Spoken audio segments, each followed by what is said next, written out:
స్థానిక కోటగుమ్మం సెంటర్ వద్ద ప్రముఖ వ్యాపారవేత్త భవానీ శంకర్ ఆధ్వర్యంలో అడపరాజు సహకారంతో గత 5 సంవత్సరాలుగా సంపత్ వినాయక మహోత్సవం నిర్వహిస్తున్నారు.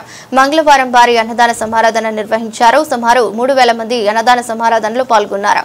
కార్యక్రమంలో సురేష్, రత్నం, ప్రకాష్ రావు, వాసు పాల్గొన్నారు.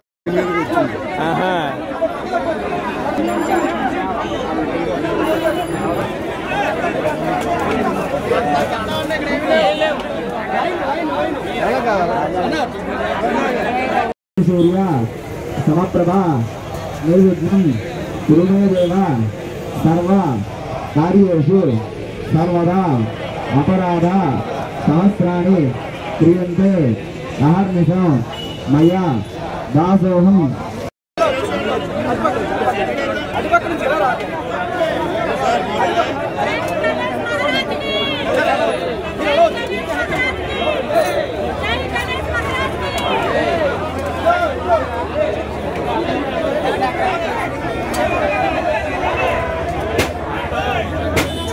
జై గణేష్ మహారాజ్ అందరికీ నమస్కరించుకుంటూ ఈరోజు కోటగుమ్మం సెంటర్లో మృత్యుంజయ స్వామి ఎదురుగా ఈరోజు ఏదైతే ఈ కాంప్లెక్స్ ఉందో భవానీ శంకర్ యాష్ గారి కాంప్లెక్స్ ఉందో ఇక్కడ అన్నదానం స్వామివారిని నిలబెట్టి ఇక్కడ 9 రోజులు ఇక్కడ స్వామివారికి నిత్య పూజలు చేస్తూ ఇక్కడ స్వామివారిని నిలబెట్టి గొప్పగా అన్నదానం చేయాలని చెప్పేసి మా భవానీ శంకర్ గారు వారు ఆదేశించారు.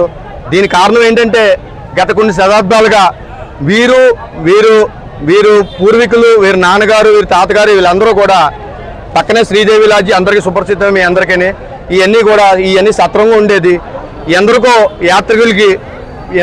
యాత్రికులు కొన్ని వేల మందికి గత శతాబ్దాలుగా కొన్ని సంవత్సరాలు వీరు ఆకలి దాహం తీర్చిన వారు. మజ్జిగ అన్నం రోజు కూడా యాత్రికులు పెట్టేవారు. వీళ్ళ కుటుంబం చరిత్ర అది.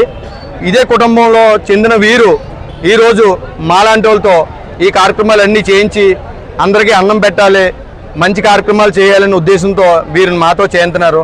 ఈ కార్యక్రమాలు వీరు మాకు అప్పచెప్పినందుకు వీరికి మా అన్నయ్య మా అన్నగారు అయినటువంటి నారాయణ గారికి, అదేవిధంగా కాశీ గారికి, మా అన్నగారు మాకు ఆదేశించి మీ అందరూ కూడా నారాయణ గారు వారితో పాటు వీరు ఇవన్నీ కూడా ప్రతి ఒక్కరికి, ప్రకాష్ గారు ఒకరికి, ప్రకాశ్రావు గారికి, ఈయన కూడా పోగంకాలం నుంచి వీరికి వీళ్ళందరికీ కూడా ఇక్కడ ఏదైతే గతంలో జరిగిందో అదేవిధంగా సంవత్సరానికి మినిమం 4-5 సార్లైనా సరే ఇక్కడ అన్నదానం జరగాలని సంకల్పంతో, అదేవిధంగా స్వామివారి ముందు కూడా మృత్యుంజయుడి ముందు కూడా ప్రతి నెల మహాశివరాత్రి కూడా అన్నదానం జరగాలని చెప్పి వారు ఆదేశించారు.